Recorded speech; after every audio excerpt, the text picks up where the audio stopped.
परेशान करते थे लड़की को। 4 महीने तक अच्छी रही थी, उसके बाद वो बच्ची परेशान होने लगी, बोली थी पापा मेरे को दहेज के लिए परेशान करती है, सास करती है, देवर करता है। और दहेज की आग में दिन रात झुलसती बच्चियां। जी हाँ, नमस्कार, मैं अनुभवी शर्मा और आप देख रहे हैं पूंछ न्यूज। इस वक्त हम मौजूद है पलक जी के घर पर, जो ग्वालियर में एक वीडियो मेकर थी, इन्फ्लुएंसर थी, और कुछ दिन में एक ऐसी परिस्थिति उनके सामने आती है कि उनकी मौत हो जाती है। और ये मौत किस कारण से हुई, किस वजह से हुई, आइए जानते हैं उनके परिवार से। आप कौन है उनके? मैं उसका डैडी हूँ। तो आपकी बच्ची की जो मौत हो गई, क्या परिस्थिति रही, क्या सारी चीजें थी कि ये सब हो गया? 14 अप्रैल 2025 को मैंने शादी करी थी बच्ची की।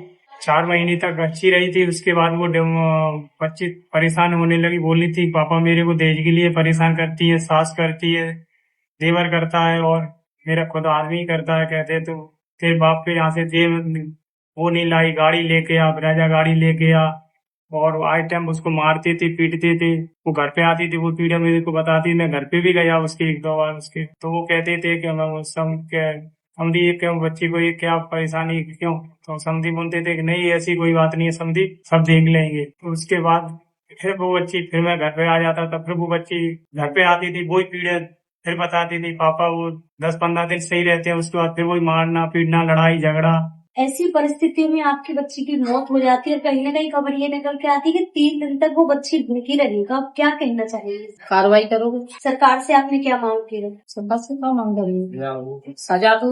और कुछ कहना चाहती, उनके जो ससुराल वाले थे उन्हें प्रताड़ित किया, उनके खिलाफ परेशान करते थे लड़की को। बच्ची ने आपको पहले भी कभी बताया है? कभी नहीं बताया। बट लड़की कहते संबंध खराब हो जाएंगे, क्या करेंगे? लड़की एक्सपोर्ट भी दिया।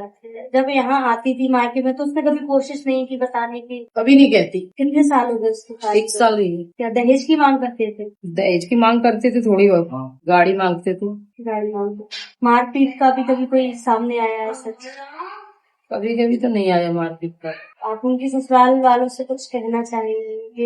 गए थे एक बार, मैं समझाया आते तो लड़की कहती रहने दो, हम लोग ही कहते रहने दो, क्या करेंगे, रिश्ते खराब होते हैं। समझा देते लड़की को तो समझ जाते, वे लोग ने कहा फिर वही करते बात। इसकी मांग के चक्कर में आपकी लड़की कसम ये होगा कि बहन के संग इतना बड़ा हादसा हो जाता है कि वो इस दुनिया से चली जाती है। आप क्या कहना चाहेंगे इस चीज? हमने उसकी शादी 14 अप्रैल को की थी, जब उनका कोई डिमांड नहीं था, उन्होंने बोला अच्छी शादी कर देना, हम लोगों ने अच्छी शादी करी।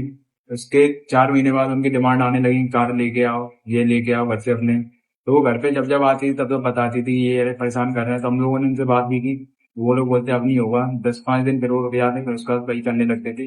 खबर में कहीं ना कहीं ये भी समझ में आ रहा है कि वो लड़की मतलब इतना प्रताड़ित किया गया कि उसको 3 दिन तक खाना भी नहीं दिया गया। खाने का तो पता नहीं, लेकिन बहुत परेशान वो लोग, सास परेशान करते। मारपीट भी की गई उसके? हाँ, मारपीट भी की थी।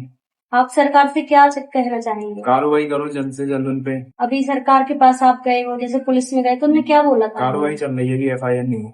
FIR नहीं है। तो आप कुछ कहना चाहेंगे कि जब इस इतने बड़े संसार में इतने पढ़े लिखे लोग हैं, वो भी ऐसा करते हैं, आप उनसे कुछ कहना चाहेंगे दहेज के खिलाफ? दहेज बंद ही करो। रोज डेली के मामले आ रहे हैं दहेज के ऊपर। हमारी बेटी के साथ हुआ है, और भी बेटी है उनके साथ नहीं हुआ, इससे जल्द से जल्द कार्रवाई की जाए इस पे। जैसा कि आपने देखा कि एक खबर ऐसी ही दिल्ली से आती है और ऐसी ही खबर एक भोपाल से निकल कर आई और ऐसी ही खबर आज ग्वालियर से सामने आ रही है, तो कहीं ना कहीं हमारा समाज अभी भी इस दहेज को लेकर कुंठित हुआ पड़ा है। तो इस खबर पर आपकी क्या राय है, मैं जरूर बताएं, और ऐसी ही अन्य खबरों के लिए देखते रहिए पूंछ न्यूज।